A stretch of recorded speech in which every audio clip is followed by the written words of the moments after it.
Hey Junior Youth, welcome to Virtual Drop-In. So glad that you guys can make it. What we're doing is continuing our series called Lost and Found.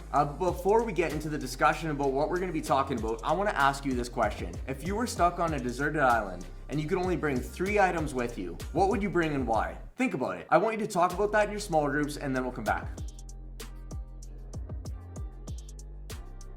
It's always so interesting answering questions like that, because oftentimes when we answer questions like that, it shows us what we value in life. You know, maybe for you, you really value food. Or maybe for you, you value clothes. Maybe for you, you value personal hygiene. Maybe it's music, or maybe it's movies, or maybe it's books to read. Or maybe for you, it's not actually about what you bring, but it's actually about who you're there with. We all value different things in life. Now, the question that I want you to think about as we're going through this discussion is, when you think of your life, when you think of you, what would you say that your value is? Where do you think your value comes from? When you think of putting value on your life, what comes to your mind? What we're going to do is we're going to be talking about this very idea from another parable found in Luke chapter 15. Now, the thing that we have to remember about parables is that they're not actually historical stories that took place, but what they are is that they are these stories that Jesus told in order to illustrate a point, for us to understand a truth that we should know. So what we're going to be doing is opening up to Luke chapter 15, verses 8 to 10, and we're going to be talking about the parable of the lost coin. If you weren't here last week, you might want to just refresh and check out the verses earlier,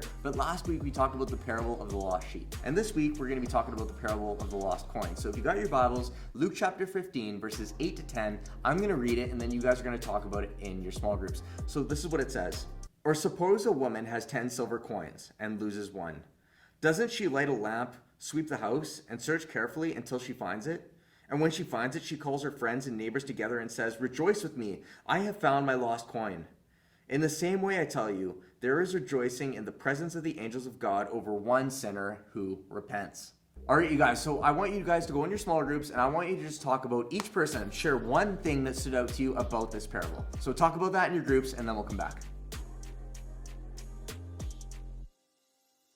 All right, so maybe for you, you have felt like this woman at some point in your life.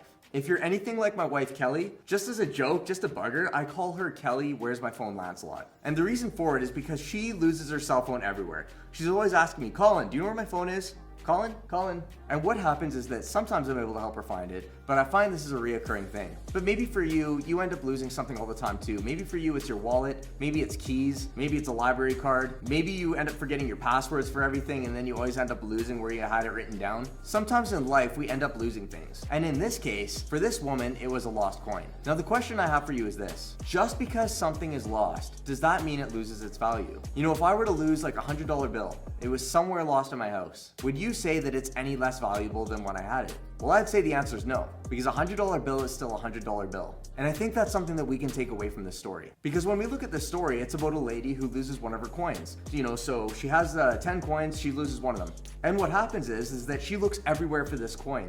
She's sweeping around the house, she's looking at all the different places as to where it can be, and she does not stop looking until she finds it. Now, there is a point where she finds the coin.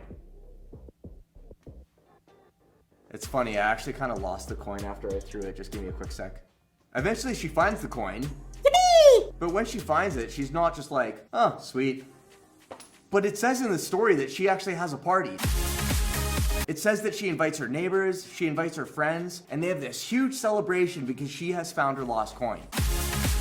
Now for you, you might be like, what the heck is that about? Like, I mean, it's a lost coin. Why would she have a party? Why would she be celebrating? Why would she be doing all this? Well, we have to remember that these stories that we're looking at, they are parables. And what that means is that they aren't these literal historical things that took place, but they're these stories that Jesus told in order to get a greater truth across. So when we look at this story, it's not actually about a lady. And it's not actually about a coin. This story, when we come to understand the truth about it, is it's actually about Jesus. And it's actually about him coming to find us. Because the reality is because of sin, because of brokenness, because of the distorted nature that we see in the world around us, we are lost. And the thing about God is that he actually came down to earth. Jesus came down to earth to seek and save the lost. He came to find us. And do you know what's really interesting about the coin that she lost? The coin that she would have had an imprint of Caesar. And do you know what's really interesting about us? Is that we are imprinted with the image of God. You know, it says in Genesis that we are created in God's image. So, you know, our value, it doesn't decrease because we're lost. You know, our value is not based on how good we are, how good we aren't. It's not based on the fact that maybe we're covered in dust, that we are a little bit scraped up, maybe we aren't looking the same as what we once did. Our value comes from the fact that we are created in the image of God. And to take it even further, the thing that determines our value is by the one who's actually come to find us. By the fact that Jesus gave up his life. He died on the cross in order to seek and save the lost. He rose again in order for us to have new relationship with God, to have restored relationship with God. And because of that, our value is not only just because of the fact that we are created in God's image, but by the fact that Jesus came and bought us at a price. So the beautiful thing about this story is that if you've made mistakes, if you're feeling lost, if you're thinking like, oh man, like if God's actually there, I don't know if he'd want to have anything to do with me because I've done a lot of bad things. I've made a lot of mistakes. I've done a lot of things that I regret. The beautiful thing about this story is that doesn't take away your value. Your love from God is not based on anything that you can do for him, but it's all based on what he has done for you. There's nothing that you can ever do to make God love you more, and there's nothing that you've ever done to make God love you less. And that's the beautiful truth of the gospel. So the thing that I want you to remember from this parable is that Jesus values you. So what we're going to do is going to be talking about that in our small groups, talking about what does it mean to understand our value that comes from Jesus. But I hope you guys have an amazing time discussing that, and I hope you guys have an amazing week. But guys, know that you're loved and that Jesus values you. We'll talk again next week. Take care.